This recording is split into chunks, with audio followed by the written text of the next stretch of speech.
Hello दोस्तों, मेरा नाम प्रिया है। मैं अभी 29 साल की हूँ। शादी को 6 साल हो चुके हैं। मैं एक छोटे से गांव की साधारण लड़की हूँ। गोरा रंग, लंबे काले बाल जो कभी कभी छोटी सी चोटी में बांधे रहते हैं, और शरीर ऐसा कि घर का काम से टाइट और भरा भरा लगता है। लोग कहते हैं कि मेरी आंखों में एक ऐसी चमक है जो बात करते वक्त किसी को रोक लेती है। मेरे पति राजेश से शादी हुई थी। वो थोड़ा शांत स्वभाव का है, दिन भर खेत कामों में व्यस्त रहता है। हमारा जॉइंट फैमिली है, सासू माँ, ससुर जी और सबसे बड़े जेठू जी, जो राजेश के बड़े भाई हैं। जेठू जी का नाम श्याम है, उम्र लगभग 28 साल। उनका चेहरा कड़क है, ऊंची काठी, मजबूत कांधे और आवाज़ में एक गहरापन जो सुनते ही दिल को छू जाता है। गांव में सब उन्हें इज्जत देते हैं क्योंकि वो परिवार का सर है। मैं आज आपको अपनी कहानी सुनाती हूँ जो मेरे घर की दीवारों के अंदर छिपी हुई है। शादी के बाद जब मैं पहली बार इस घर में आई थी, तभी से जेठू जी मुझे अपनी बहू की तरह देखते थे। पर जैसे जैसे दिन बीते, उनकी नज़र में एक अलग सी देखभाल आ गई।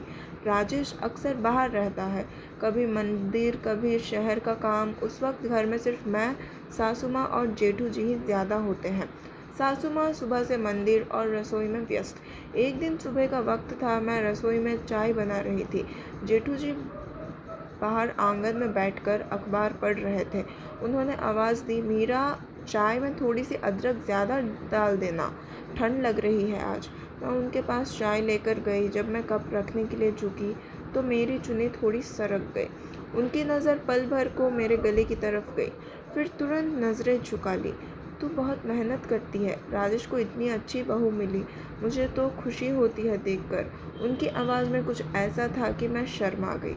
मैंने हल्के से मुस्कुराते हुए कहा, जेठू जी आप ही तो सब संभालते हो, मैं क्या मेहनत। उस दिन बात वही ख़त्म हो गई, लेकिन दिल में एक हल्की सी हलचल हो गई। ऐसा लग रहा था जैसे उनकी बात सिर्फ चाय की नहीं थी। उसी दिन दोपहर में घर के पुराने अलमारी को साफ करने का काम था।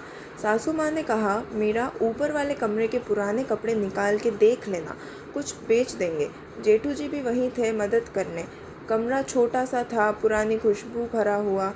हम दोनों एक साथ डिब्बे उठा रहे थे। एक भारी सा डिब्बा जब मैं उठाने लगी तो मेरा बैलेंस बिगड़ गया। जेठू जी ने तुरंत पीछे से हाथ बढ़ाया और मेरी कमर पर हाथ लगाकर संभाला।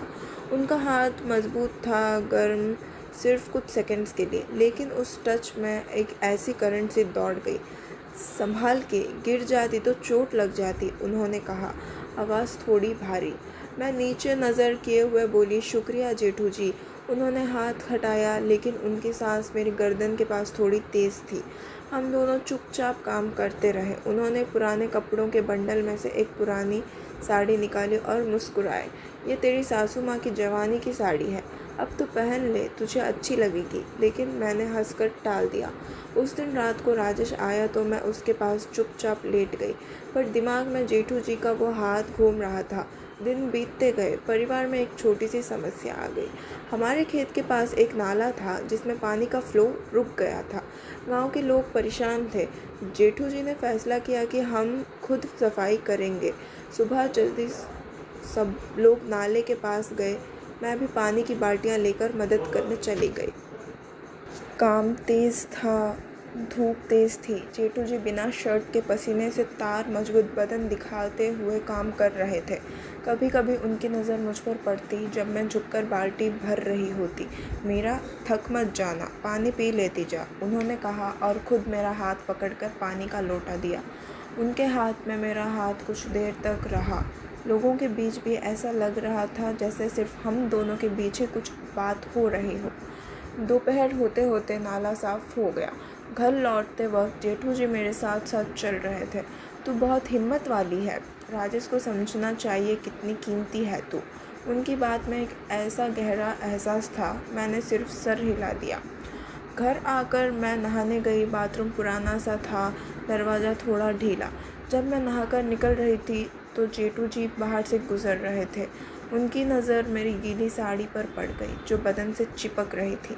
पल भर को उनकी आंखें रुक गई, फिर उन्होंने नज़रें घुमा ली और बोले, मेरा चाय बना देना थोड़ी देर में। उनकी आवाज़ में कुछ छुपा हुआ था। मैंने अंदर ही सोचा, ये क्या हो रहा है। पर कुछ नहीं हुआ, सिर्फ वो नज़र। ऐसे ही दिन गुजरते रहे। कभी रात जब सब सो जाते, जेठू जी बैठकर मुझे गांव की पुरानी कहानी सुनाते। एक रात उन्होंने अपनी जवानी की बात की। मेरा ज़िंदगी में कभी कभी ऐसे मोड़ आते हैं जहाँ दिल चाहता है कुछ कर गुजरना, पर जिम्मेदारी रोक लेती है। उनकी बात सुनकर मैं उनके चेहरे को देखती रही। उनकी आंखों में एक तन्हाई थी। मैंने हल्के से पूछा, आपको क्या चाहिए जेठू जी? उन्होंने मुस्कुराकर कहा, बस एक अच्छी ज़िंदगी और परिवार की खुशी। उस रात बात लंबी चली, लेकिन कुछ नहीं, सिर्फ दिल की बातें। एक और दिन परिवार में एक पुराना विवाद खुला। ससुर जी के पुराने दोस्तों से कुछ ज़मीन का झगड़ा था। जेठू जी को शहर जाना पड़ा कोर्ट के चक्कर में। मैं उनके साथ गई क्योंकि राजेश खेत में था। शहर में होटल में 2 अलग अलग कमरे थे, लेकिन रात को मीटिंग में लेट हो गए। होटल के लॉबी में बैठकर बातें करते रहे। जेठू जी ने मुझे अपनी ज़िंदगी की बात बताई कि उनकी पत्नी गुजर गई थी बहुत पहले, और उसके बाद उन्होंने कभी दूसरी शादी नहीं की। मीरा, तू देखती है ना कितना अकेला महसूस होता है कभी कभी। उनका हाथ मेरे हाथ के पास था, टेबल पर। नज़र में कुछ गहराई था। मैंने उनका हाथ थोड़ा सा छू लिया, कंफर्ट के लिए सिर्फ छू लिया, और वक्त बीत गया। घर लौटकर सब नॉर्मल। जैसे जैसे टाइम गुजरा, मेरी और जेठू जी के बीच एक गहरा विश्वास का रिश्ता बन गया। राजेश को कभी कभी शक होता, लेकिन मैं उसे समझा देती। बीच बीच में हंसी की बातें होती। जैसे एक दिन जब मैं उनके कपड़े फोल्ड कर रही थी, उन्होंने कहा, मेरा तेरी उंगलियां बहुत नरम है, जो छू लेती है वो ठीक हो जाता है। मैं शर्मा कर बोली, आप भी तो बहुत स्ट्रांग हैं जेठू जी, पर ये सिर्फ बातें तक। कहानी धीरे धीरे आगे बढ़ी। परिवार में एक बड़ी खुशी आने वाली थी। हमारे गांव में एक बड़ा त्योहार था जिसमें पुराने मंदिर की मूर्ति की प्राण प्रतिष्ठा होनी थी। सब तैयारी में लगे थे। जेठू जी ने मुझे जिम्मेदारी दी कि मैं मंदिर के आसपास की देवियों को संभालूं। कई रात तक हम साथ साथ प्लान बनाते। उनकी बातों में अब सिर्फ मदद थी, गाइडेंस थी। एक रात जब सब थक कर सो गए, हम दोनों मंदिर के छोटे से कमरे में बैठे थे, दीपक जलाते हुए। मेरा ज़िंदगी मूर्ति की तरह है, बाहर से पत्थर, अंदर से प्राण। उनकी बात सुनकर मेरी आंखों में आंसू आ गए। मैंने उनको अपनी कमज़ोरियों के बारे में बताया कि कभी कभी मुझे लगता है मैं सिर्फ बहू बनकर रह गई हूँ, औरत नहीं। उस त्योहार के दिन सब बदल गया। मंदिर में भीड़ थी, पर जेठू जी ने मुझे अपना साथ रखा। जब मूर्ति को प्राण प्रतिष्ठा हुई तो अचानक हवा में एक अलग सी खुशबू आ गई। सब खुश थे। उस दिन शाम को घर लौटकर जेठू जी ने सबको इकट्ठा किया। उन्होंने बताया कि उनकी ज़मीन का झगड़ा ख़त्म हो गया है और उन्होंने एक फ़ैसला लिया है। मैं अब राजेश और मीरा को अलग घर बनाकर दे रहा हूँ। परिवार छोटा हो जाएगा, लेकिन रिश्ते मजबूत रहेंगे। सब हैरान थे। मैं तो रो पड़ी। जेठू जी ने मुझे अलग से बुलाया और कहा, बेटा, मैंने देखा है तेरी आंखों में, तू अच्छी लड़की है, पर मेरे दिल में तेरे लिए सिर्फ प्यार है, भाई का, पिता का। जो कुछ भी महसूस हुआ वो सिर्फ अकेलापन था। अब मैं खुश हूँ। उस पल मैं समझ गई कि ये सब कुछ असल में एक गहरे समझने का सफ़र था। फिर कहानी का मोड़ आया। राजेश को सब पता चला, लेकिन वो समझ गया। हम अलग घर में रहने लगे, लेकिन जेठू जी हर हफ्ते आते, सलाह देते। परिवार और मजबूत हुआ। मैं अब माँ बनने वाली थी। जेठू जी सबसे ज़्यादा खुश थे। उन्होंने कहा, मीरा, तूने परिवार को नई रोशनी दी।